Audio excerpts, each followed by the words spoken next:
referral, the time that you received the referral, where the referral came from, that client name, and if they're under physician care, you can associate the physician here as well. Then we have our demographics tab. The demographics is going to track all of the client patient demographic information, their phone number, their address, date of birth, social security number. One thing that's really important here with the address, with the EVV verification, we actually have a verification of address built into the system. So after you put in the address, you can click verify and it will return the GPS coordinates for that address. That's what's then used for the GPS EVV verification. We have the contact information below, and then some information in regards to the actual client referral. So these are different categories of things that you can track, especially the episode type. It allows you for different filtering, reporting. So if you have clients that are broken down into different categories, you'd be able to customize this. Once you know whether or not the referral will be accepted or declined, you can non-admit the referral or accept the referral. Once that referral is accepted, it actually gives you links right in here to schedule the assessment visit. You can create the MD order, or you can do a printout of the referral if needed. Then we also have our other three tabs. We have the payer tab. This is where you would associate which payer source is going to be covering services for the client. We do have a 3-tier breakdown, so it's the payer, the plan, and the group. You can then track the patient ID number, and if the patient's relationship to insured was different than self, you'd be able to populate the subscriber information as well. After you've indicated what payer will be covering the services, you're going to indicate what services are going to be covered for this individual client. So although the payer may offer HHA and nursing, if the client is only going to get nursing, you can just check mark the appropriate box. And then we have the admit tab, which will track all of the specific data related to the actual admission, their true start of care date, their disaster code in case of emergency. We have a newer regulation that was put in a couple years ago, which is the emergency classification level. And then I know that you guys are looking to get Medicare certified. There are some other pieces that go along with the admission tab for Medicare, like the Q code settings. So there's some things in here that are Medicare specific that once you're certified, you'd be able to populate on the screen as well. And if you're doing any unskilled services, you can always indicate that no plan of care is required, and that would turn off compliance tracking so that you don't have to have a doctor's order to provide care. So once you've completed all 5 tabs and you're actually admitting the patient to your agency, you can click the admit button. And that's going to actually give some more links here where you would be able to create the OASIS assessment or create the plan of care, or both if needed, and continue on with the admission process. If you're using Clinical Edge, then your clinicians would be completing the assessment and the plan of care from their devices. So that is the intake process. Are there any questions before I navigate to scheduling? On the payers, I just wanted to confirm that there's an opportunity to enter more than one payer. There is. So all of those tabs that you just saw me go through, they actually translate to individual pages. So you have a demographics page, a payer source page, services, and admission. So on the payer sources page, you would be able to associate as many payers as needed. Okay, perfect. And then same thing with the services themselves. In the services page here, you would be able to associate, once the payer is on the payer sources page, you can associate different payers to different services. Any other questions on the intake? I'm good. Okay, perfect. Just real quick, actually, before I go to scheduling, I'm going to show you guys just one small piece that is within the caregivers, because this kind of ties into the scheduling. so that I can show you how some of our caregiver matching will work. So within the caregivers here, we do have multiple pages that you would complete as well, but there's two parts that I want to really point out for you guys. One is on the caregiver demographics. So the way that part of our initial schedule matching happens is that the system is going to look at the discipline. So on the caregiver, you associate what discipline they are. And then on our initial setup of your database, we tell the system which disciplines can perform a certain service. So for instance, if we were scheduling RN hourly, our RN hourly service would only have that an RN discipline can perform that type of service. Where if you have an LPN service, you may associate the RN and the LPN discipline to that service type. So that's the very first piece that is done in the caregiver matching when we're talking about schedules. It looks at what discipline is associated to the caregiver and what disciplines are associated to the service, so that you're not accidentally scheduling a PT to a nursing visit. The other piece that's really important with that matching is in what we call our caregiver attributes. So with the attributes, you could have items if you're doing, like if you have patients that are on ventilators, you can do a ventilator certification, and that's a second match that you'd be able to do within scheduling, so that if a client requires a ventilator, you can search for caregivers that have that same attribute. You can also do preferences now where you can work with different languages you can build in there. So if you have those different things that aren't necessarily clinically certifications or requirements for them to do their job, you can add as preferences as well. And this is another piece that can be done during the caregiver matching. Any questions on that? I know this part was very brief. No questions? And within here, you can track their expiration dates as well. So we're going to go ahead and move on to the schedule calendar. So in the schedule block here, the schedule calendar, there's a couple different views. You have a day view, week view, or month view. I personally prefer the month view, but we're going to go ahead and open up our search. So I'm going to click on the schedule search. You can search for all schedules.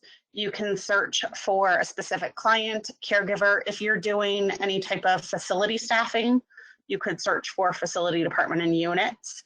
We have additional filters over here.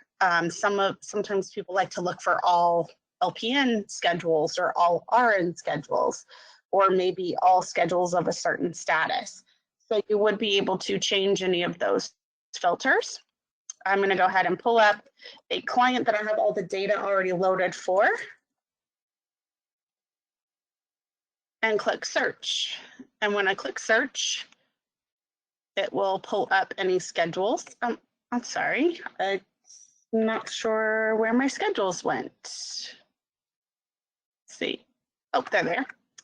So with this, it's going to pull up all of the schedules that I have entered already for this client. I happen to have some LPN hourly and some HHA hourly. You can see here that there's different colors, and the main difference between the colors that you can see is that one is scheduled with a caregiver and one is not. So if we're looking at today's date, my pink color is in a scheduled status. I already have a caregiver associated. And this one is purple, which is a need, which means I need to find someone. So to create schedules, you can right click on a schedule or on a service date and click enter need. And you'll be able to choose whatever services were set up for that client. So if you recall, I had only chosen on the other one for nursing and not HHA. So if I was in that client record, I wouldn't have the HHA hourly option. So you're going to only have the option to schedule the services configured for an individual client. You can choose the schedule type from the dropdown, enter in your schedule time. And if you know the caregiver you want to assign, you can enter their name here. Otherwise, you can click save. And that creates it as a need. And then you could find a caregiver to perform that service. If we need to find someone, we can right click on the individual line item and we have assign caregiver if you know the caregiver you want to associate. And if we scroll down just a little bit, we also have the caregiver matching.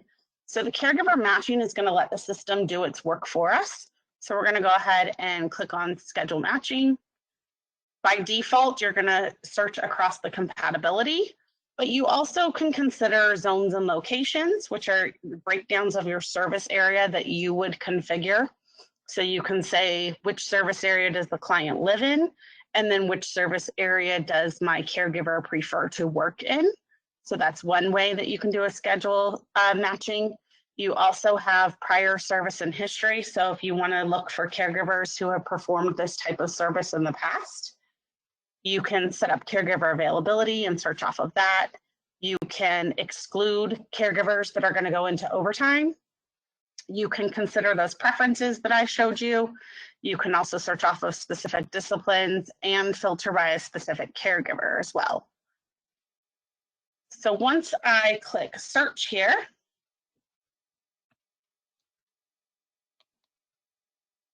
and I'm going to scroll down, you can see that these are all of my possible matches. So on here, I have all of my caregivers that are showing up.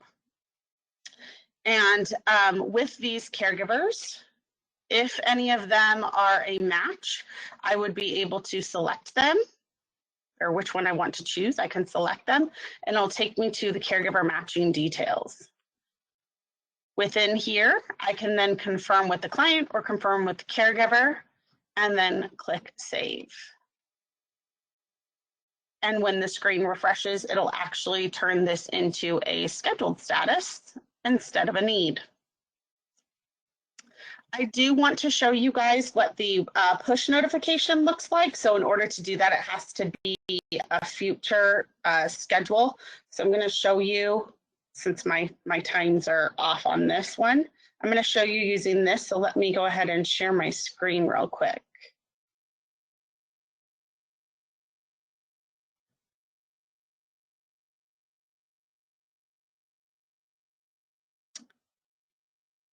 Sorry, my phone is not wanting to find my server here. Although this is a beautiful picture.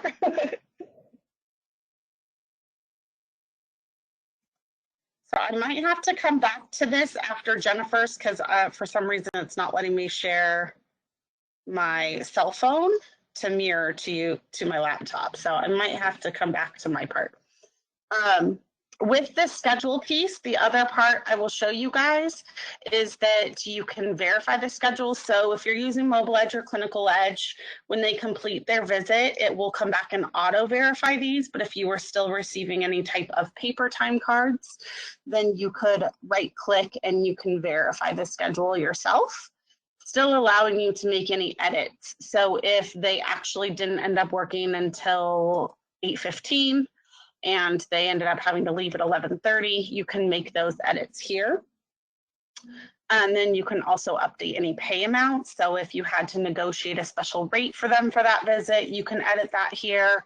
Or if you just, there was an issue while they were in the home and you're paying them an extra $1 an hour, that type of thing, you can update any of those rates here and then click verify.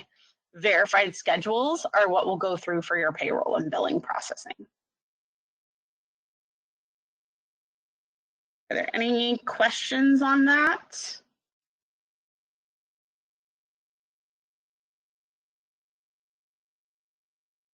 No? No questions. Okay. That's kind of the first piece for me. I will be showing you guys the Mobile Edge. I'm going to let Jennifer take over the clinical part while I try to figure out why my phone won't share, so I apologize. And then I can come back and do the Mobile Edge, and I will be doing payroll and billing for you guys.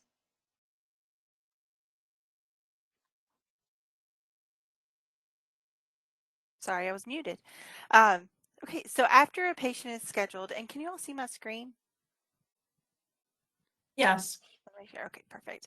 After a patient is scheduled, the caregiver is able to sign into Clinical Edge. It does default to the home screen. The home screen is all about the caregiver. So on here, they have all of the different blocks. We call them widgets.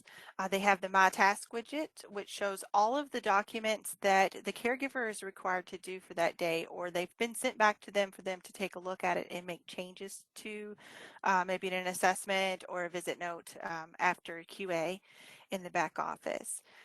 So my task is, like I said, all about the caregiver. Best practice is at the end of the day, if this is completely empty and there's not any documentation left or there's not any names listed here, the caregiver has completed all of their tasks for the day. They also have a read-only face-to-face queue. This will help your caregiver obtain face-to-faces for you in the back office. It is read-only, so the dates are entered in the back office. But like I said, it's a way that they can help you encourage that patient to go see the doctor to get that face-to-face visit completed. Therapies also have a read-only therapy queue. Within the therapy queue, this helps keep with the 30-day visits for therapies so they can get their evals in. It does count up, so this one's really far over, so I'm not being a very good therapist, but it does help them track how many days till and how many days over they are from those visits.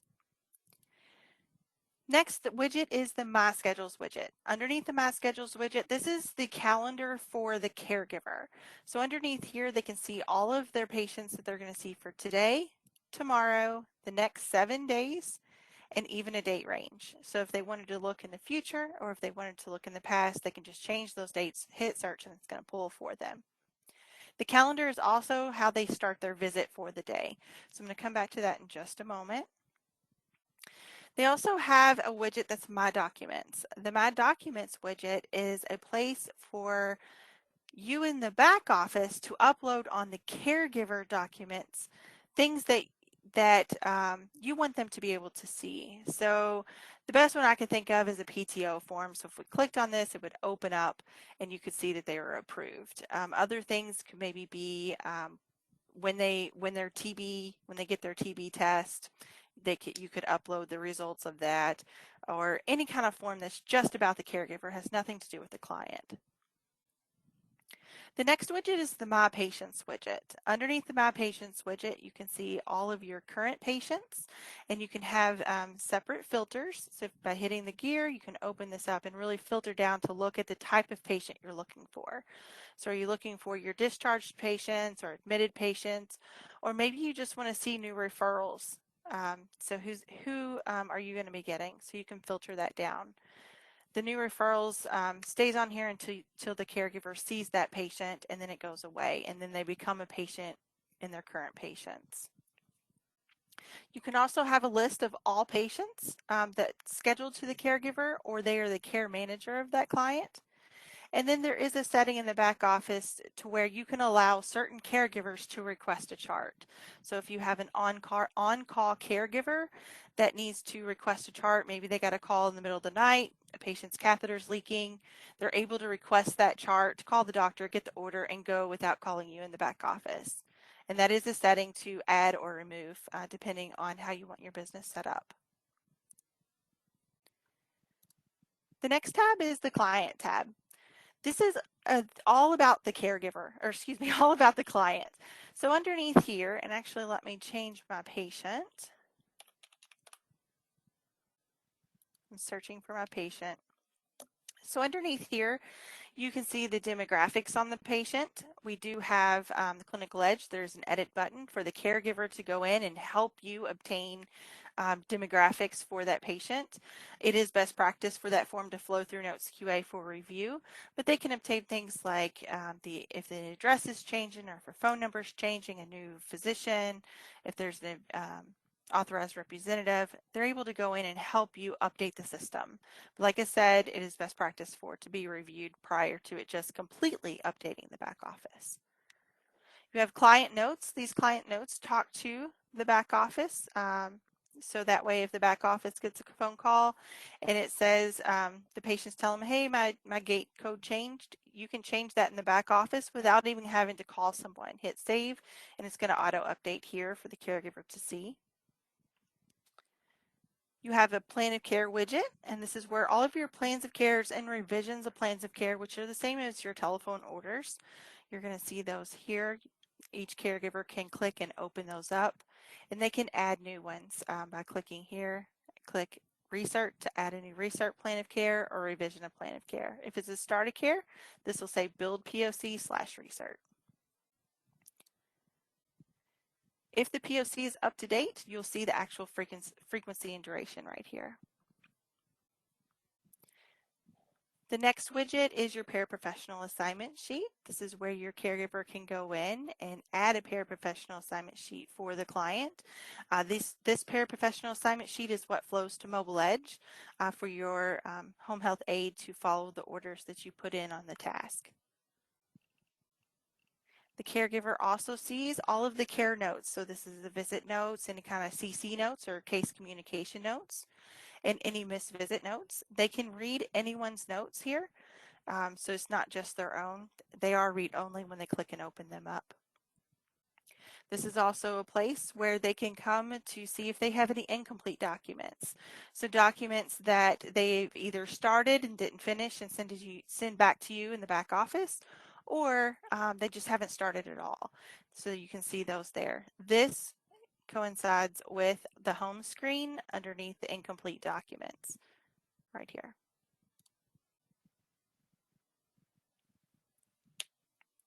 The next widget is all about the assessments and other forms.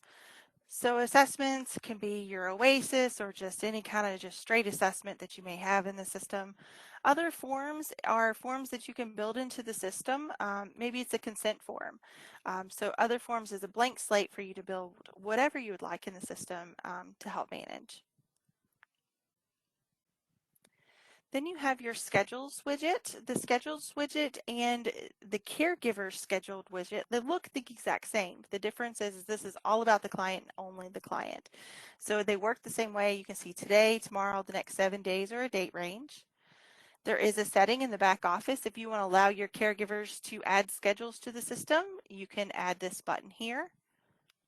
And then they also have a calendar view. So within the calendar view, and I'm actually going to go back a couple. There we go. The calendar view for a patient runs from day 1 of the 60-day cert to day 60 of the 60-day cert. There's also a calendar view for the caregiver, and that will show all of the visits for the caregiver, but it's month to month, not 60-day summaries. But you have the 60-day cert here. The same colors that are on the schedule in the back office are the same colors here. So they can see there's a need because this is purple, it's gray, this has been canceled, it's pink, this one's scheduled and has not been verified.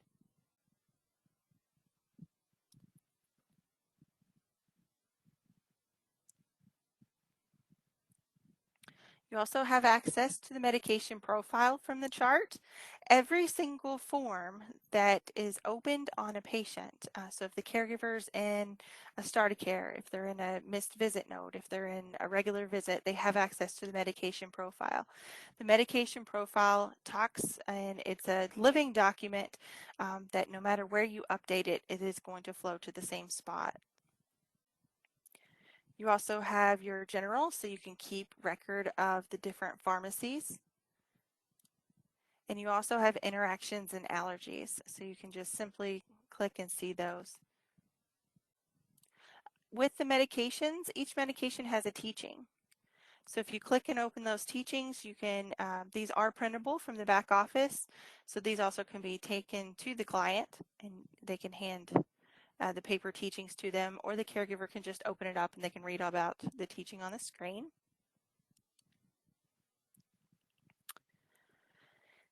The caregiver has access to the client's diagnosis here, so you can see what's been set up in the back office. And we also have a widget to track supplies. So this is a quick way, if you are supplying the supplies, you can track that supplies. If it is a Medicare payer, then you can also set it up to where if that supplies is used during the visit, it is auto charged on the visit to help you with billing. And then we also have the admission documents for a client. Admission documents for the client works the same way for the caregiver, except for this is things like your history and physical, any kind of lab you may have. Anything that you receive on paper or electronic fax that you feel the caregiver needs to take best care of that patient, you can upload here. I'm going to go back to the home screen. The next tab we have over here is Link Mail. Link Mail is a simple email system that is HIPAA compliant, that is within the system. So you can't email out to your Gmail account, but it keeps it very HIPAA compliant, so you can have communication from your caregivers to caregivers, caregivers to back office to back office. So this is a place where you can go in and send that, and knowing it's going to be HIPAA compliant the whole time. All right, so I'm on my home screen. So as a caregiver, when I sign in, I can go to my schedule today, and I can see I have a recert today with Miss Lacey. So from here, I have, if I need driving directions to the home, I can click on the world and get driving directions to the home. If I need to call, I can see here. Or if I need to click over to the chart really quick, I can click this client page, which would take me directly to the client chart. But I'm going to start my visit. So I'm at the home. I'm going to go ahead and click and open up the blue link here. And this is going to take me to the time slip. On the time slip, I am able to add a form if the form's not already attached to that service type. I can open up forms that are already here. If I needed to move a visit, if I'm able to schedule in the back office, this is a feature or a setting that you would turn on for your caregiver. But if they needed to move that visit, maybe Miss Lacey said, don't come today, I need you to come tomorrow, we can do schedule a service change and move that if I have the permissions to do that. Oops, let me hit cancel. But as a caregiver, I'm going to come in, I'm going to open up my form here. I can see that I have a required form because I don't have a box. I can't delete it, in a non-required form. These forms can be attached to service types. So when that service type is scheduled in the back office, it will automatically pull the forms that you want them to complete. So when you open up the form, you're going to see the different controls. Each box is a control.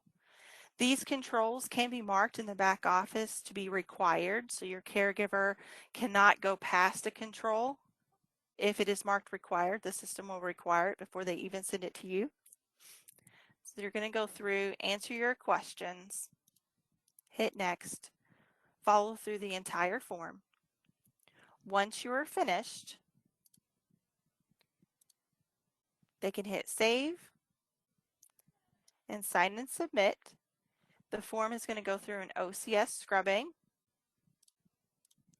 and it's going to search for those controls that are required to ensure that the questions are answered. If they're not answered, it is going to pull and tell the caregiver that they have to answer these certain questions. It also, once the errors, so errors have to be corrected, once the errors are completed, it will pull for warnings, and those warnings are just suggestions that on paper, they should maybe possibly be changed, but if they can't acknowledge those errors, those warnings. Once those errors are completed, they would hit sign and submit, enter their password. The form will then flow to the back office for you to review. If you have EVV turned on with Clinical Edge, you will have, I might go back to the visit. You will have a punch in and punch out button here. You also can punch in and punch out via Mobile Edge. So the punch out button's there. If the Clinical Edge EVV buttons are not turned on, then the time in, time out, there will be a pop-up for them to enter their time in and time out. When it comes to assessments, you can add all of the plan of care questions to the assessment. So when the caregiver completes their assessment, they can simply come to the research or the build POC button. Right here is where their assessment would pull. They can check that assessment and click save, and all of their answers that they completed for that assessment will automatically build their plan of care for them. And it becomes a review. Once the forms are sent to the back office will then review those documents through Notes QA. So in the clinical process block, down to Notes QA, you can search, and I'm going to go back just a little bit. Well, that's a lot bit.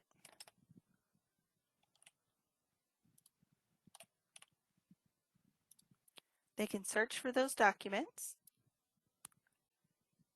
and they're able to open up the document. And once you're in the form, it looks exactly like you were in Clinical Edge. They can review the documents. If they need to make changes, they can. If they need to enter comments, they can, and send it back to them. So that form can go back and forth until the back office is happy and hits the approval button. There's also a view CMS guidance within each of the CMS questions. So it would help them answer questions or help you in the back office to see if they're answering correctly. Any questions so far?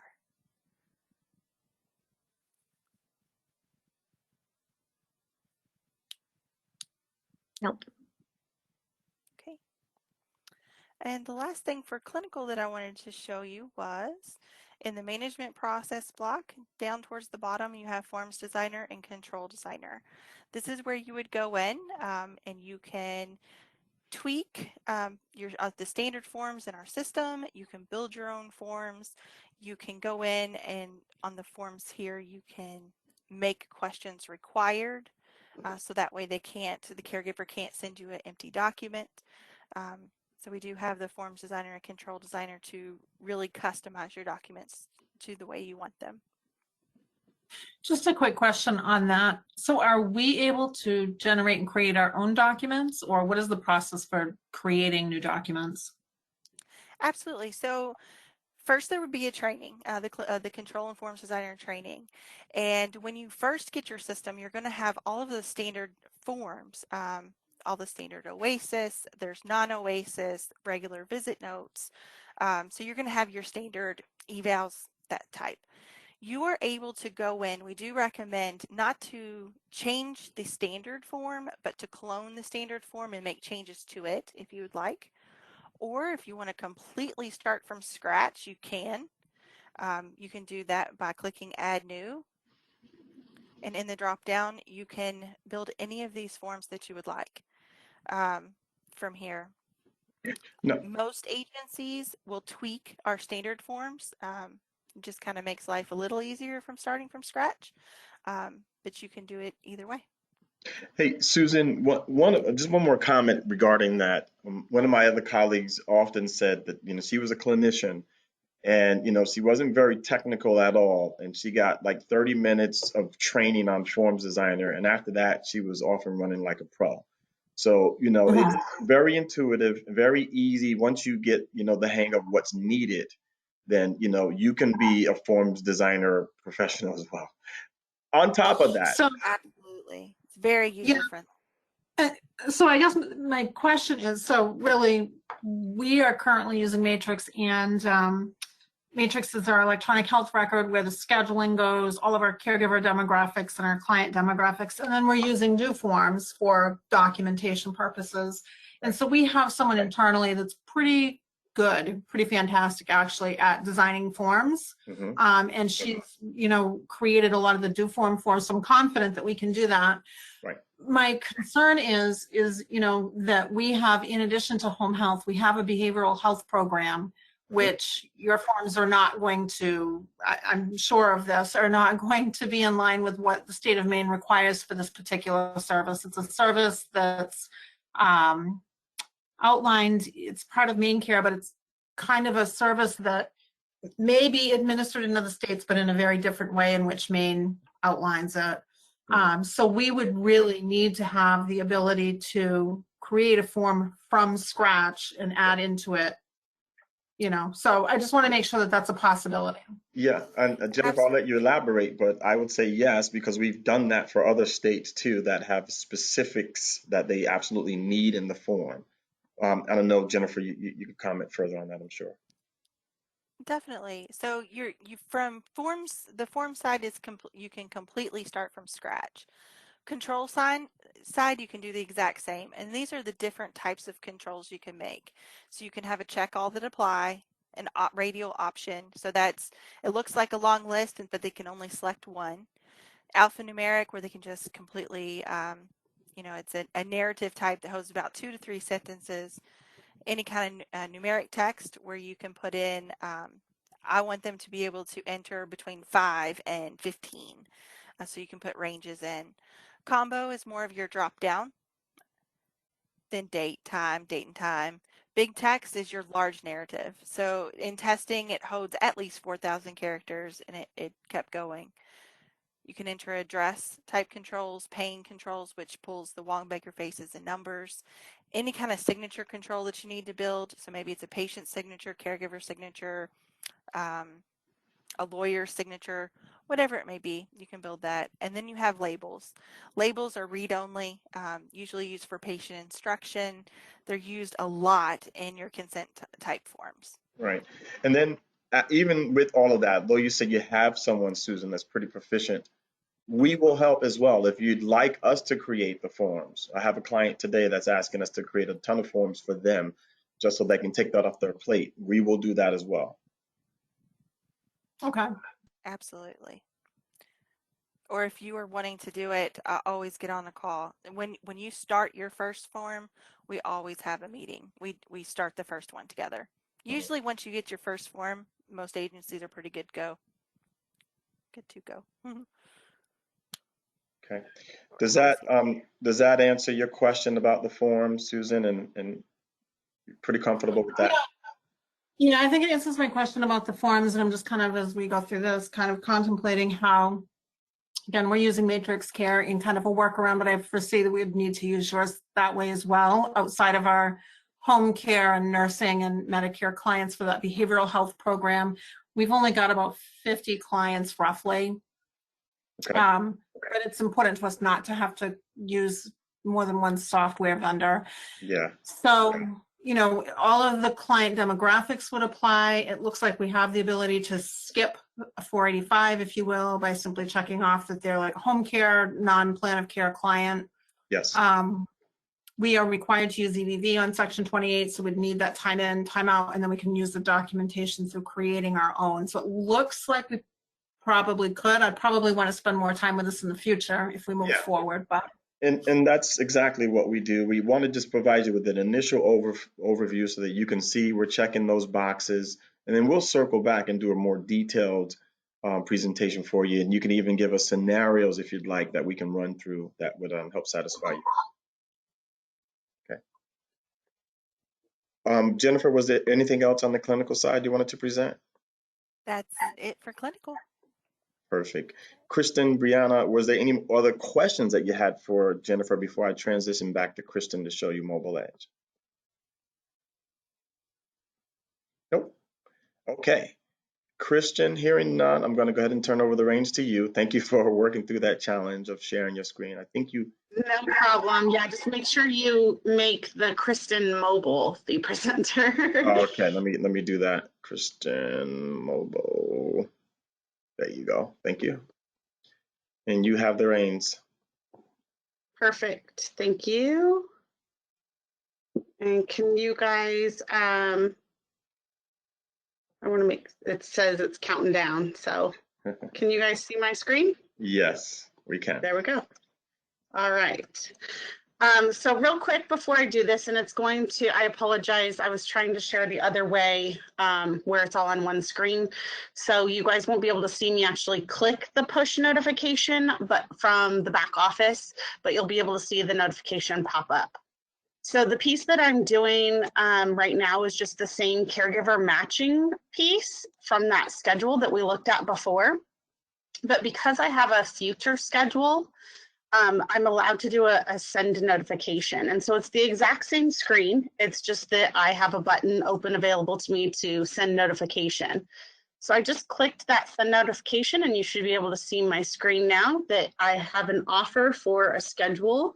I'm not even logged in to the actual application. It's just on my phone. So the caregiver does not have to be logged in order to see it. And then they can accept or decline. So it says that there's a shift offer for caregiver Sandy HHA to perform the HHA hourly on 8/24 from 10 to 12. And it gives me the address and then what the dollar amount would be paid out at. So I can go ahead and accept or decline. I will accept it. And then when I log in, I will show you guys that schedule. So I'm going to go ahead and click OK. And this is what our app looks like. It is an app that you can get from the Apple Store or from Google Play, so depending on what type of device they're using. I'm going to enter in my username and password.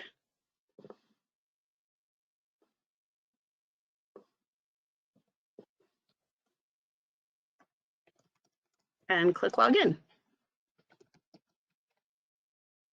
So once logged in, it defaults to today, but I can also see schedules that I was scheduled for in the past or in the future. So obviously I'm not a very good caregiver. I've missed all of my shifts in the past, but I can also see what's coming up in the schedule for the future. And if you look at that very first one, that is the schedule that I just accepted. So you can see the demo Medicaid, and there is a difference in time. So it's translating to me being in the Pacific time zone, but I would be able to do that shift tomorrow at 7 a.m. Going to today, I have the schedule that what we did this morning, or I'm sorry, not this morning, that we did earlier on the call where I assigned the caregiver, and then I have one later for this afternoon as well. So if I want to start one, I can just click on it. It'll give me all of the details. It'll give me the date of birth. It's going to give me any allergies that may have been listed, what the scheduled time in and time out was, and allow me to punch in. So if I click punch in, it's going to track that time that I actually punched. So it's going to show you what my scheduled time was, which was 11:30, and then I punched in at 12:55. Once I do the punch, I have my care plan below. These are the tasks that are assigned to me for today, where I can go in and I can put in that I performed or did not perform each of those tasks. So I just click on it. If there were any special instructions loaded, they would be in there. And then I can say whether or not I completed it. I can add any additional comments. And then I can hit the done button and move on to the next one. You don't have to put comments unless they were set as required. And then I can do the bathtub as my last one. And if you don't complete it, then you have to choose a reason and then hit done. Any question on those? No questions there. Okay. So once I'm done with my visit, then I can just click the punch out. So I know this is not typical 1-minute visit, but it's giving me a little prompt that this is an early punch out. I'm going to go ahead and click OK. And then it shows me the confirmation. Now there are different controls that you can set up for this. So depending on, we call them rule sets. Depending on the rule set, you can require a voice recording or you can require a signature, which we call sign on glass. So just depending on the regulations in your state, you can set additional items there to be required. So once I did the punch out, you'll notice that my screen just refreshed and it shows that that visit was already finished. And then I would be able to move on to my next one. You do also have a little bit of information up here in the top left. You can click on the little bars and you would be able to change your password. You can view agency information. So that's going to show you the office and phone number. And then you also have, from an agency perspective, under that agency information, you can also put in a message if you wanted, so that the caregivers would all see that message when they go to the agency information. So if you wanted to have them contact a certain person, it's just a free text blurb that you can have show up for your caregivers. Any questions on the Mobile Edge app? Yeah, I've got a couple questions. So one question is, would field caregivers here see any of their caregiver expirations that are coming up, like license renewals? Are we able to give them reminders through this? Not through here. You could use link mail, and we have what we call the caregiver portal where they would be able to log into. So they'd use the same username and password to log into Mobile Edge, but it's our same website as the back office. It just takes them to the caregiver portal, and you can send notifications through there using link mail. You can also post items to that, so that if you're going to have announcements, let's say you're having a potluck or you're going to be closed for the holidays, you can post global announcements through the through the caregiver portal as well. As well as other features that you might want to consider for the caregiver portal, such as enabling, they can also look at their schedules, they can look at their pay and communicate with you through the back office that way, and you to them as well. But things that they need to be made aware of are available through the caregiver portal. It's a nice feature that you might want to consider. And so on this app, yeah. I'm sorry. On this app, are there any reminders for missed punches like EVVs? Does it make an alert sound? Are there any, do they get notified, or they just have to remember to punch in and out? Because we definitely have a struggle with that. Mm-hmm. There isn't going to be a notification directly in, because outside of the open case notification, they have to be logged in to the app. Okay. Right. But the back office is aware that there's a missed visit, if you will. So they're aware that this caregiver hasn't logged in or checked in yet. And then you can communicate with them, inquiring about where they are, and also with the client, right? It's important that they know what's happening or why that caregiver isn't there yet, or someone is on the way. So you're made aware of that as it's happening. And so the nursing documentation, I'm very interested in seeing what that looks like on a mobile device. Mm-hmm. It's going to look the same as Jennifer showed you, because this is the Mobile Edge app. So they would just be going to the website the same way that they do. Yeah. So it would just be if you recall what Jennifer showed you on Clinical Edge, that screen is just a little oblong where it's the same thing, but you'll scroll up and down a little bit more to see what you need. So our Mobile Edge is typically used for unskilled services, and then the Clinical Edge is typically used for skilled services. Mm-hmm. So the Clinical Edge, that is an app, or that is not an app? Does Clinical Edge have an app? Currently, it is on a URL, but they are building an app right now that's in beta. Right. So you can see what you need to on the Clinical Edge side on the cell phone, and access and do your documentation just as you would with a device or a laptop or a tablet. Okay. All right. Did you have any other questions? I just thought of something. So with the URL, that would make it so they wouldn't be able to do an offline version if they didn't have Wi-Fi or cell service. Am I understanding that correct? Yes. Right. The Clinical Edge, that's the app we're currently having beta. It's an offline version. Right. Okay. That's soon to be released though, so that capability is just about ready for us to release. Correct.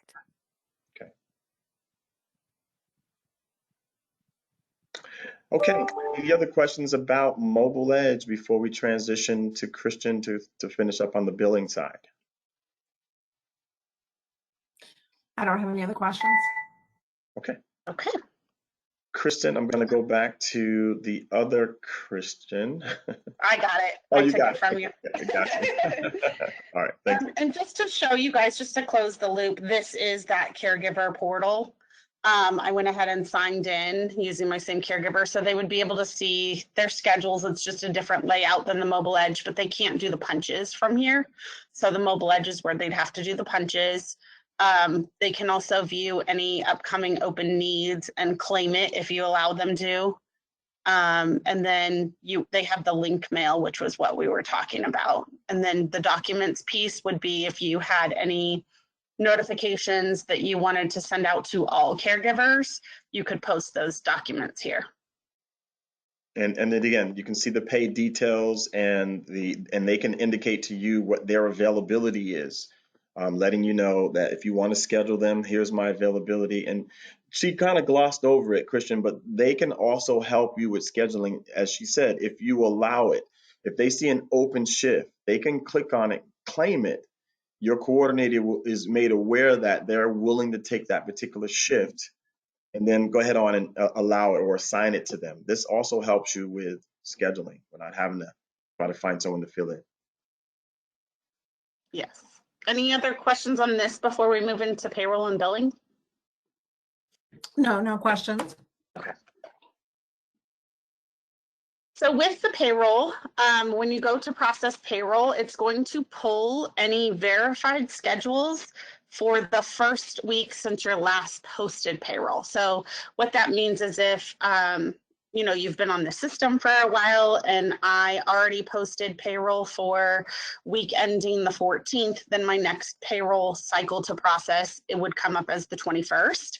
When you are going live for the first time during implementation, we actually will have the payroll set for whatever your first go live week is. So from there on, it would be week after week. I already processed payroll because it can take a few minutes for the billing piece to generate. So the process for going through payroll is you would click the process payroll page, and that would open up and you would check mark the office that you want to process payroll for, or multiple offices, depending on if you want to process them together or not, and click the process payroll button. When you do that, it's going to give you a time card summary. It would show you how many schedules were scheduled for the week, how many of those are verified, and what your percentages would be. Now, I've already actually processed this week, so I'm not going to hit continue because we'll get an error. But typically, I would have then had a number here. I'd hit continue, and that would trigger my payroll processing. Once the payroll processes, the agency typically will run the payroll transaction report, which shows all of the schedules that were included in that payroll cycle. And it's that time that you just want to double check that everything was entered accurately. So, sometimes if people aren't used to military time, they accidentally do a schedule for 18 hours instead of 6. So it's things like that you want to double check. And also just making sure that any mileage that was added, or if you have differentials, holiday pay, any of those things that look correct. If they don't look correct, you can still modify the schedules by re-verifying them.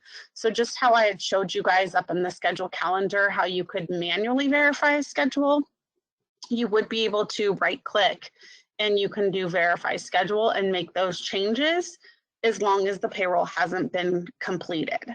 So processing it does all the calculations for overtime, holiday, differentials, but you can still modify those items if needed until it's been posted.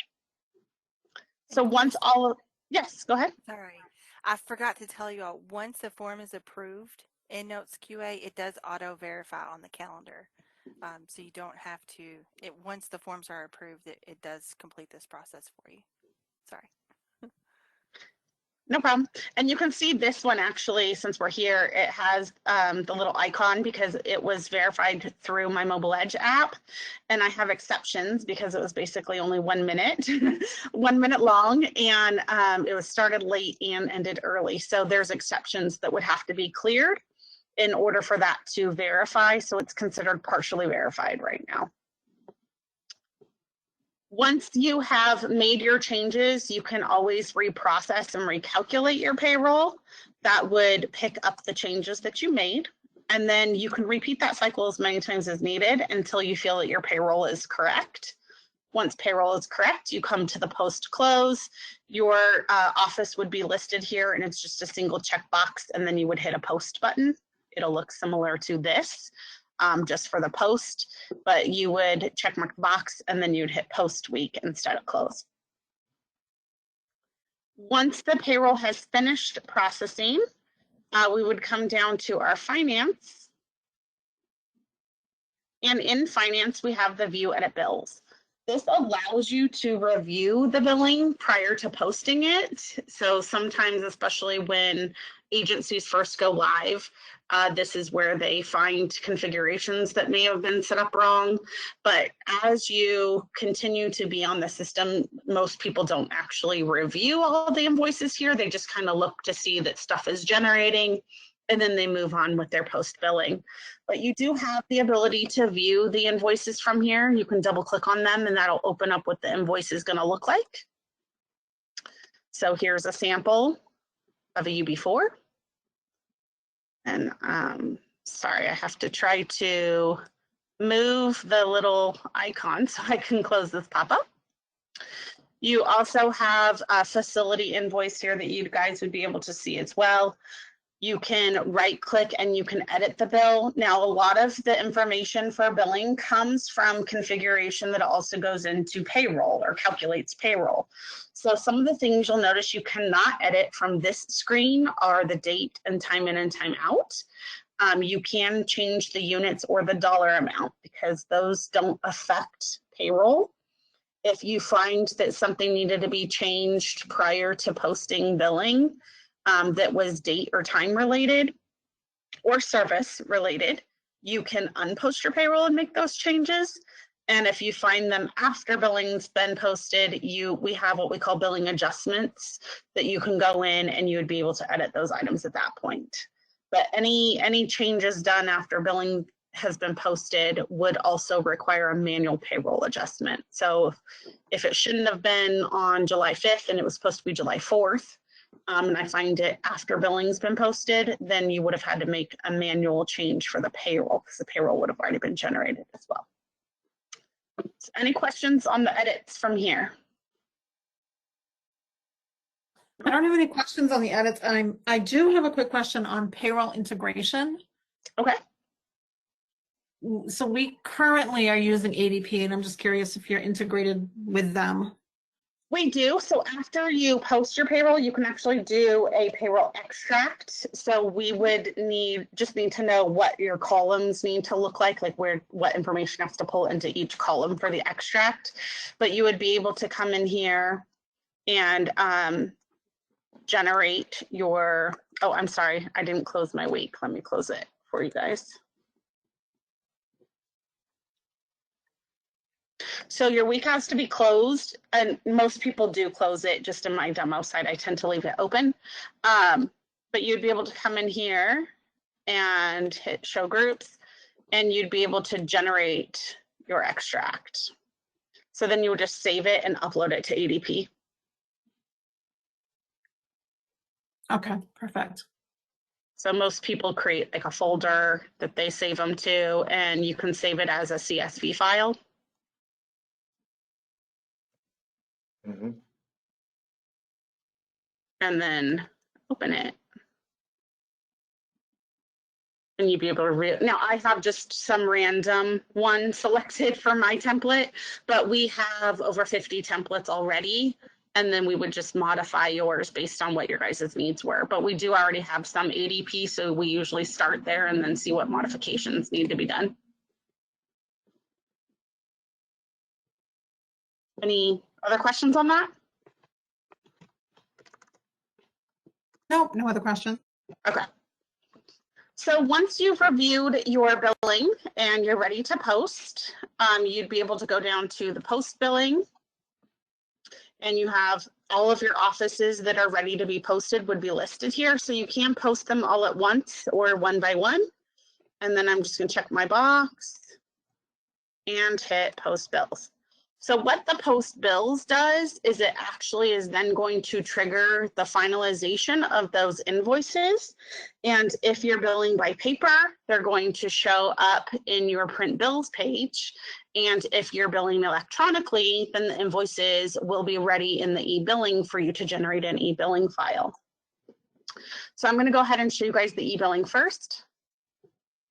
So with the electronic billing, you have a couple different ways to create the files. So the invoice manager gives you a little bit more control on what individual invoices you're putting into the file, where central billing just pulls everything for a single payer across all your offices that's ready to bill. So that's the difference between these two. The file manager is where you're going to actually see all of the files that have been generated. So I'm going to go through the invoice manager and show you guys manually creating your files. And then I can show you the central billing as well.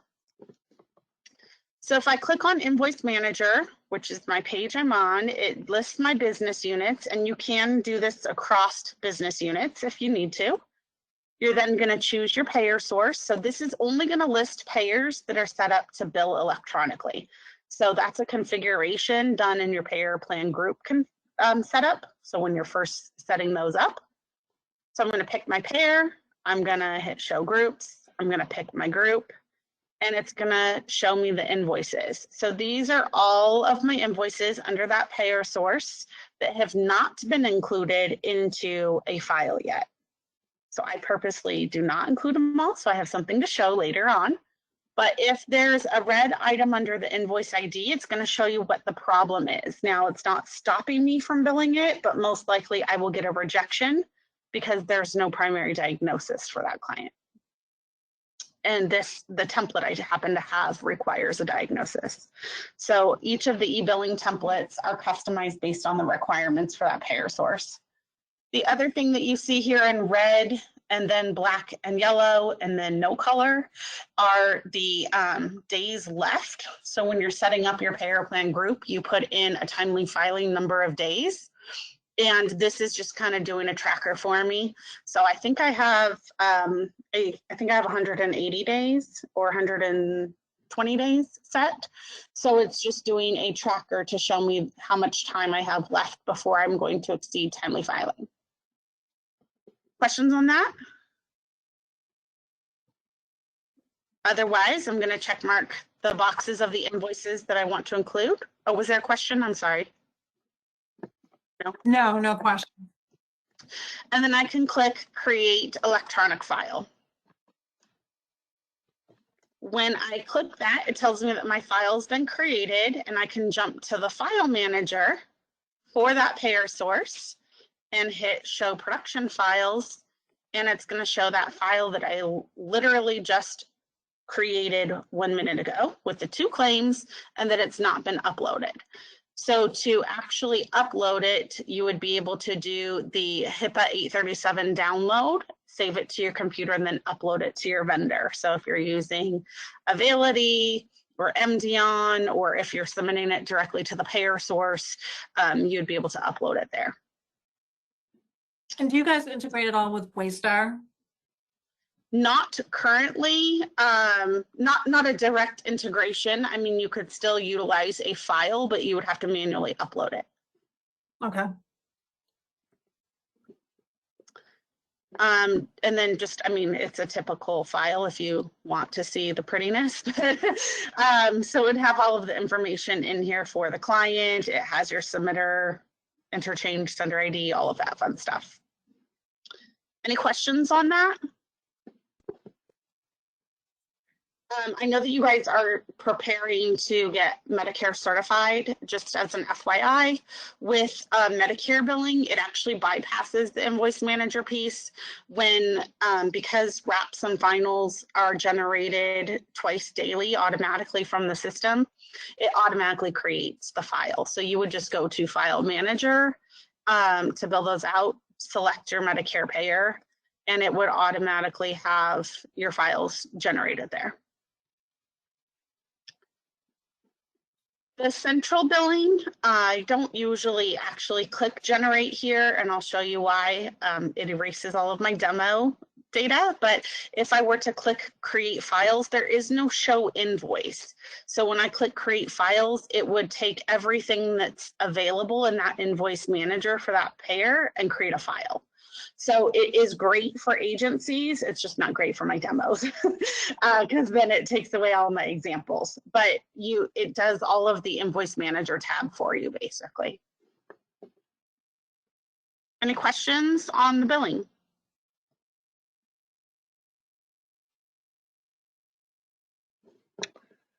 Okay, No question. all right. So Brianna, Susan, we've, I believe, shown you the bulk of what it is that you wanted to see. As I said earlier, if there is interest, we can circle back and go into a greater level of detail, like on the clinical side, if you have a scenario, or even on the billing side that you want us to step you through, some specifics to make sure you're checking all those boxes. But we've covered that we can do Medicare. We certainly, I believe, covered that we can do the Medicaid need that you have, even private. And most importantly, one of the things that you highlighted for me was the forms, and us being able to do that within ContinuLink, and even the special forms that you have, I believe, can be accomplished. You can certainly build Oasis through ContinuLink. EVV is a very nice module that we have with the OpenShift notification that really streamlines that process for you and creates more efficiency by not having to do that manual call and connect with the caregivers in the field. And then even documenting disconnected. I know that was something that's of interest to you. I'll try to find out where we are. I know we're in beta with having that. It's soon to be released. So you can also already check that box for what we can deliver for you. Was there anything else that you wanted us to show you that we did not? I do have a few checkbox that I still need to check off on our wish list. Sure. So I probably should have asked this during the scheduling portion, but are you able to do an overnight schedule? So currently our nurses have to check out at 11:59, check back in at midnight. So essentially we have 4 different check-ins and outs. And then are you able to split the billing so that it's one day from 7 p to 11:59? Yes, so I'll start with the overnight. So you could schedule it from, let's say, 11 p.m. to 7 a.m. The key is just that your end date is the next calendar date. Yeah. Okay. And then it would be able to be scheduled that way. So if you look, it looks like it's always going to show on the calendar for the day that it starts, but it will go over midnight. Then to answer your billing piece, we call it the group bill rules, but when you are configuring your payer plans and groups,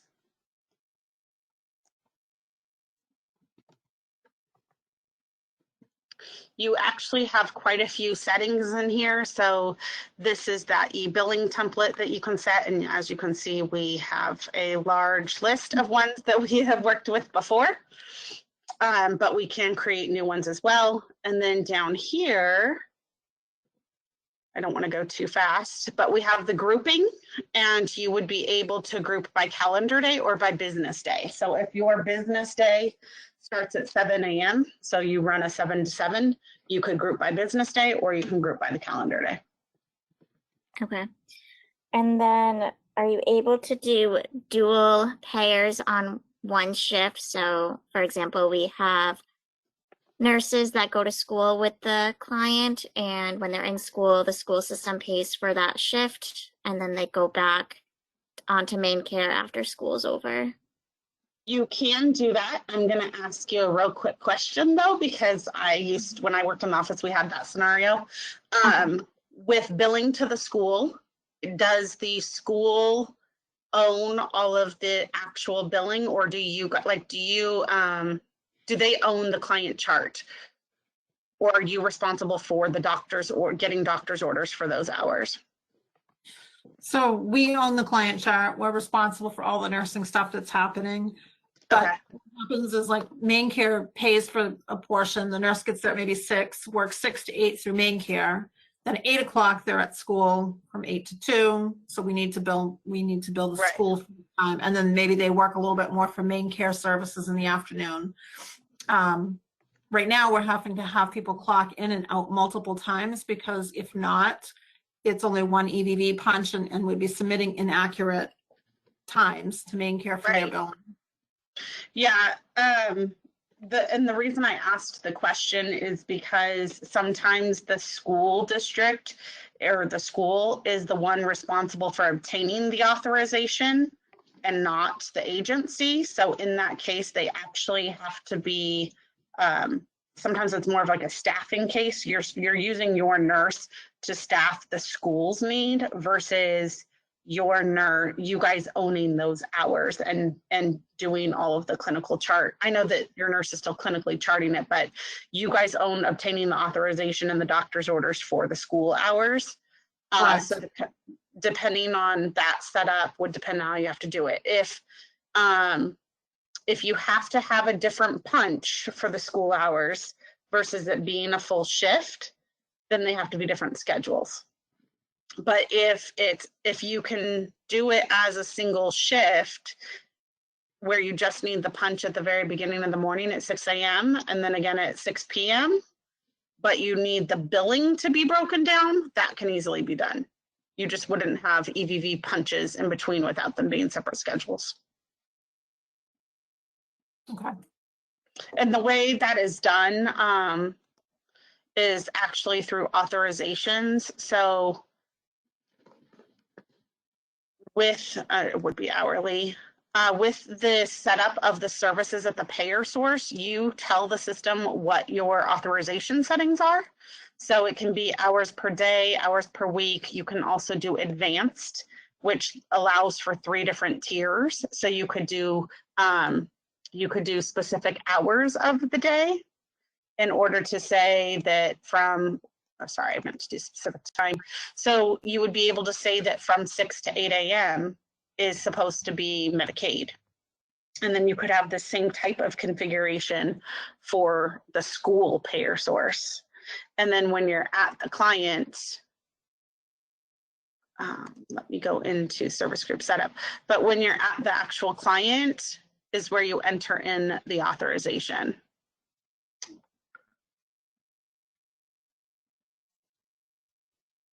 So you would have 2 payers here, and you would just enter a different auth for each payer source. Like this one, I happen to have 20 hours a week, but if you're doing the specific times, you'd be able to indicate what time it should bill to that payer per day. And then it's just a rollover. So anything outside would go to the next additional primary payer. Okay. All right. So I think that answers our question on that. Okay. Do you Yeah, I know it's very in depth, but it does. It's determined. The setup would be determined on some more specifics with the scenario. Yeah. Yeah. And do you have any notifications of client expirations for documents? We have several that are due annually, and we need to track those. Client documents. Yeah, I know we went over caregivers, but for client side. What type? Could you give me an example of a document? Yeah, like a face sheet or an environment checklist, auth to release information. I don't know of a way to set up an expiration. Jennifer, is that anything that can be done in the form? I don't see it in forms, but what about a special service type and you just schedule it on the calendar? Yeah. Yeah. That's it. That would be it. Yeah. There wouldn't really be a report for all of our clients. It would just be at the individual level. Correct. Okay. Yeah. Just want to make sure I'm comprehending that. The other thing you could do is you could create a service type that you put an authorization in on with an expiration date would be the other option. But there isn't a way to attach an expiration date to a specific document or form. Okay. And Susan, we only have like 3 minutes left. Do you have any wish list items that you wanted to go over that are crucial? No, I don't think so. I think everything's been answered. The TARS, did we go over that? I don't remember.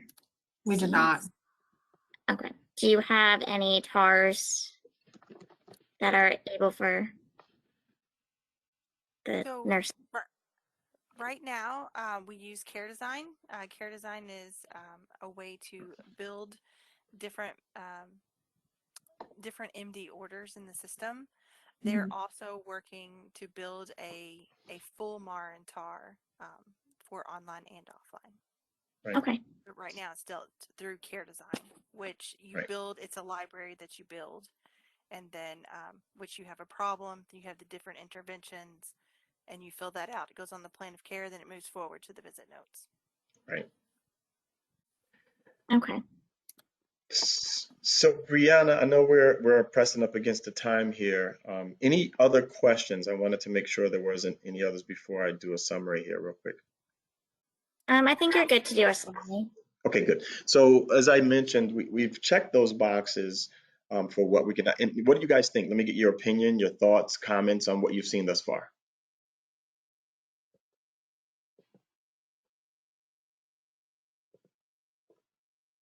Don't all speak at once. I was waiting on Susan. I was waiting for you, Brianna. Go ahead.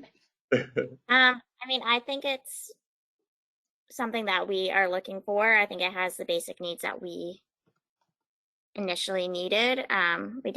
We have some others that we're looking at too in the next couple of weeks, but I would think this is a contender so far. Okay, good. Susan, what do you think? Yeah, I have some similar thoughts. You know, the concerns that I have at this moment, of course, would be that there's not an app for the nurses. We are currently a bring your own device home health agency, so we're not supplying devices, and we really don't want to go down that road of supplying staff with devices. So we really do need clinical notes that can be completed on the mobile device. I think you know, the MAR and TAR, that would be another area for us. We need our nurses to be able to do their documentation. I think those are probably the two areas right now that I have a little bit of concern on. So let me comment on the first. I know Casey was on, but he had to step away for a moment. But he did let me know that the disconnected, the app that you referred to, will be delivered this year. In fact, if we are chosen, it will be part of what we deliver to you when you go live. So you can check that box as well. The MAR and TAR, as Jennifer mentioned, that might be something that we need to take a look at when we go a little deeper on the detailed deep dive, if you will, because we do have Care Design. It's beautiful. It does address that need, and then I can also get a timeline for you on having that be completed. But you can address that with the problems, interventions, and goals on our Care Design solution. Hey, David, if I may.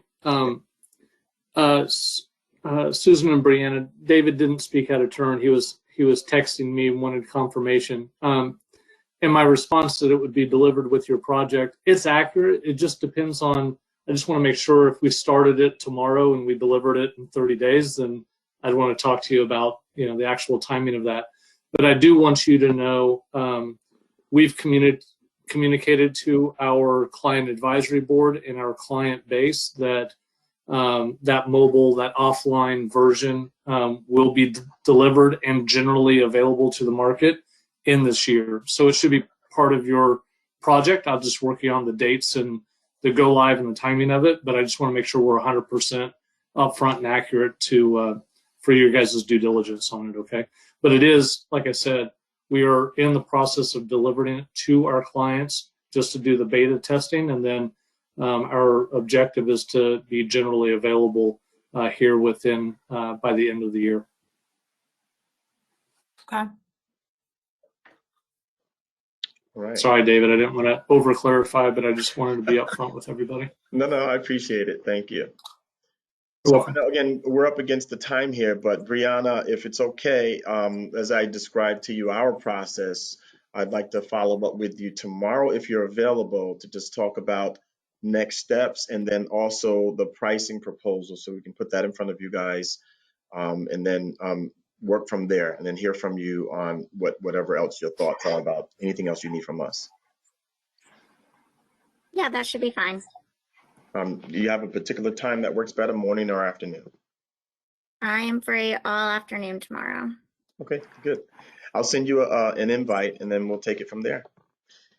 All right, thank you. So thank you guys, Susan, Brianna, for your time. Much appreciated, and looking forward to working with you. Great. Thank you all so much. Okay. Good deal. Thanks for your time. Bye-bye. Thank you. Bye-bye.